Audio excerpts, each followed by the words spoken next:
سرگزشت ایک کمسن سپاہی سالار کی، جو ایک مظلوم بہن کی پکار پر ہندو راجاؤں پر چڑھ دوڑا۔ تاریخ اسلام کے اس جرنیل نے بہادری، شجاعت اور قوت ایمانی سے نہ صرف سندھ کو فتح کیا بلکہ اپنے حسن سلوک سے وادی سندھ کو اسلام کے نور سے منور کر دیا۔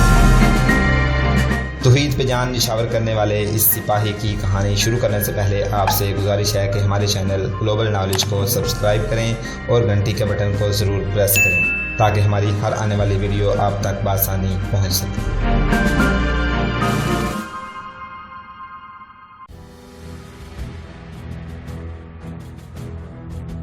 مورخ لکھتے ہیں کہ ملتان کے لوگوں نے ایسا سکون اور اطمینان پہلے کبھی نہیں دیکھا تھا جو وہ اپنی معاشرتی زندگی میں اب دیکھ رہے تھے۔ تاجر، کاریگر اور کاشتکار اپنے کاموں میں مصروف ہو گئے اور شہر کی زندگی نئے جوش اور ولولے سے شروع ہو گئی۔ محمد بن قاسم ملتان سے آگے بڑھنے کے لیے پلان بنانے لگا۔ اس نے جزیے کی رقم اور ککسا اور سکہ سے وصول کیے ہوئے جزیے کی رقم بھی حجاج بن یوسف کو بھیج دی۔ تاریخوں سے پتہ چلتا ہے کہ محمد بن قاسم کو ایک مسئلہ پریشان کر رہا تھا۔ اسے معلوم تھا کہ حجاج بن یوسف نے خلیفہ ولید بن عبد الملک سے سندھ پر حملے کی اجازت یہ وعدہ کر کے لی تھی کہ سندھ کو فتح کرنے میں جو رقم خرچ ہوگی اس سے دگنی رقم حجاج بن یوسف خزانے میں جمع کرائے گا۔ محمد بن قاسم ملتان میں بیٹھا حساب کر رہا تھا کہ وہ ملتان کا جزیہ ملا کر خزانے میں کتنی رقم جمع کرا چکا ہے۔ یہ رقم خاصی تھوڑی تھی۔ حجاج بن یوسف کا وعدہ ابھی پورا نہیں ہوا تھا۔ بیشتر مورخوں نے لکھا ہے کہ مطلوبہ رقم اس وجہ سے پوری نہیں ہو سکی تھی کہ محمد بن قاسم طبعاً کشادہ ظرف اور فیاض تھا۔ ایک طرف تو یہ عالم تھا کہ وہ کم سے کم جو سزا دیتا وہ سزائے موت ہوتی تھی،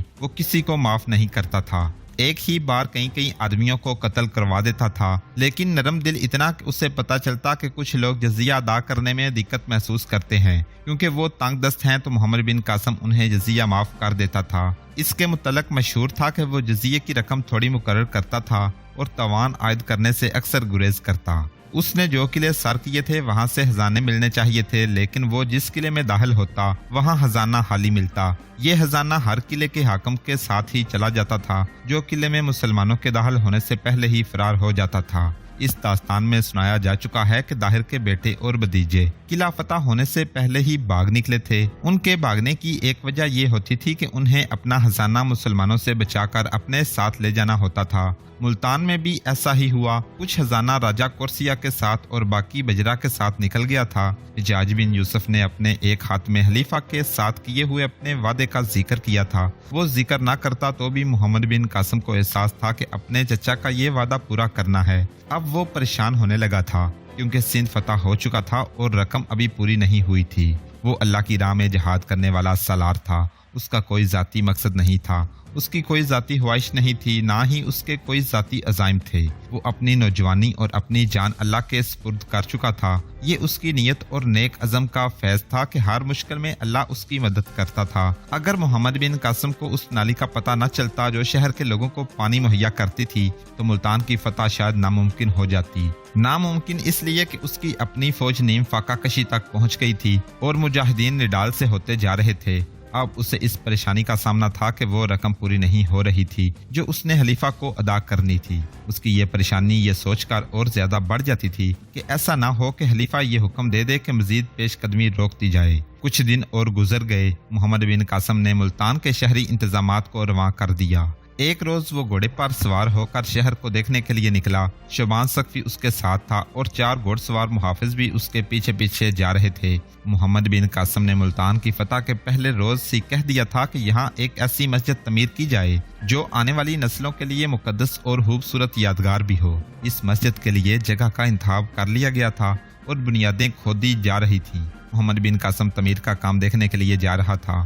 وہ بڑے مندر کے قریب پہنچا تو اس نے دیکھا کہ 2 پنڈت مندر کے باہر کھڑے تھے۔ محمد بن قاسم کو دیکھ کر وہ دونوں دوڑ کر مندر میں چلے گئے۔ محمد بن قاسم جب مندر کے سامنے سے گزر رہا تھا تو اس مندر کا بڑا پنڈت جو حادثہ مومر تھا باہر نکلا۔ مندر اونچے چبوترے پر تعمیر کیا گیا تھا۔ چبوترے کی 12-14 سیڑھیاں تھیں۔ بوڑھا پنڈت پہلے تو ہاتھ جوڑ کر جھکا، پھر وہ آہستہ آہستہ چبوترے کی سیڑھیاں اترنے لگا، اس خیال سے کہ بوڑھا پنڈت کچھ کہنا چاہتا ہے۔ محمد بن قاسم نے گھوڑا روک لیا۔ پنڈت آہستہ آہستہ سیڑھیوں سے اتر آیا اور وہ محمد بن قاسم کے گھوڑے کے پہلو میں آ رکا۔ उसने दोनों हाथों से मोहम्मद बिन कासिम का उस तरफ वाला पांव पकड़ लिया जो रकाब में था। फिर उसने अपना नाथा मोहम्मद बिन कासिम के पांव पर रख दिया। मोहम्मद बिन कासिम ने बड़ी तेजी से अपना पांव खींच लिया। पंडित सीधा हुआ और हाथ जोड़कर उसने ऊपर देखा और अपनी जुबान में कुछ कहा। एक तर्जुमान मोहम्मद बिन कासिम के साथ रहता था। वो आगे आया और मोहम्मद बिन कासिम को बताया कि पंडित क्या कहता है। उसने कहा था कि वो मोहम्मद बिन कासिम के साथ तन्हाई में एक जरूरी बात करना चाहता है। मोहम्मद बिन कासिम घोड़े से उतरा और इस उम्र रसीदा पंडित के साथ सीढ़ियां चढ़ने लगा। उसने पंडित को एक सीढ़ी पर बिठा दिया और खुद नीचे वाली सीढ़ी पर बैठ गया। उसके इशारे पर तर्जुमान उनके पास आ गया। दोनों के दरमियान तर्जुमान के जरिए बातें हुईं। अपनी आंखों से देखकर भी यकीन नहीं आता, पंडित ने कहा।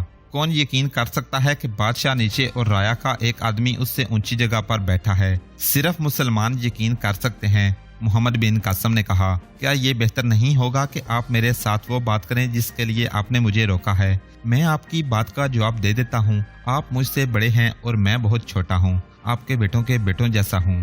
पंडित को जैसे दचका लगा हो। ये हैरत का दचका था जिससे वो जरा पीछे हो गया। मैं मजबूर हो गया हूँ कि आपको एक राज बता दूं, पंडित ने कहा। ये एक इनाम होगा जो मैं आपको देना चाहता हूँ। अगर मैं बुढ़ापे की वजह से कोई ऐसी वैसी बात कह दूं तो मुझे माफ कर देना। मैंने उस रोज आपको देखा था जिस रोज आप किले में दाखिल हुए थे। मैंने सुना था कि अरबी सलार छोटी उम्र का है, तो मैंने ख्याल किया कि 30-35 साल उम्र का होगा। लेकिन आपको देखकर तो मैं बहुत हैरान हुआ और सोचा कि ये तो बच्चा है और ये बच्चा अरब का शहजादा होगा और शहजादों जैसी छिछोरी हरकतें करेगा। मैंने अपने साथ के पंडितों और अपने बालकों से कहा कि शहर के लोगों से कह दो कि अपनी जवान बेटियों को छुपा दें या दफन कर दें। मैंने लोगों को ये पैगाम भी दिया कि सोने चांदी के जेवरात और रकमें जमीन में दबा दें। मुझे ये खतरा भी नजर आ रहा था कि इस मंदिर को गिरा दिया जाएगा। अगर गिराया ना गया तो बंद कर दिया जाएगा और हमें आप कत्ल करा देंगे या हमें अपना गुलाम बनाकर नीच और घटिया कामों में लगा देंगे। मैं इस उम्र में जलीलो ख्वार होने से डरता था। मैं एक हंसता हालत झोंपड़े में जाकर छुप गया। मेरी देखभाल के लिए एक आदमी मेरे साथ था। वो हर रोज मुझे शहर की खबरें सुनाता था। मुझे यकीन नहीं आता था कि शहर में अमनो अमान है और फातेह फौज ने लोगों के घरों को नहीं लूटा और कोई एक भी जवान लड़की लापता या बेआबरू नहीं हुई। मैं कल उस झोंपड़े से निकला हूँ। मंदिर में आया तो उसे उसी हालत में पाया जिस हालत में मैं उसे छोड़ गया था। मर्दों और औरतों को इबादत करते देखा। वो सब आपकी तारीफें कर रहे थे। वो बहुत खुश थे। मुझे यकीन करना पड़ा कि आप इंसान के रूप में देवता हैं। आपने मुझे मेरा मंदिर वापस कर दिया है। मेरी सारी दुनिया ये मंदिर है। मैं रात को शहर के एक बड़े आदमी से मिला था और उससे कहा था कि मैं अरब के सलार से मिलना चाहता हूँ। उसने कहा कि वो आपके साथ मेरी मुलाकात करवा देगा। अभी अभी मुझे 2 पंडितों ने बताया कि आप आ रहे हैं। मैं आपसे मिलने के लिए बाहर आ गया। आप मेरे साथ कोई जरूरी बात करना चाहते हैं? मोहम्मद बिन कासिम ने कहा।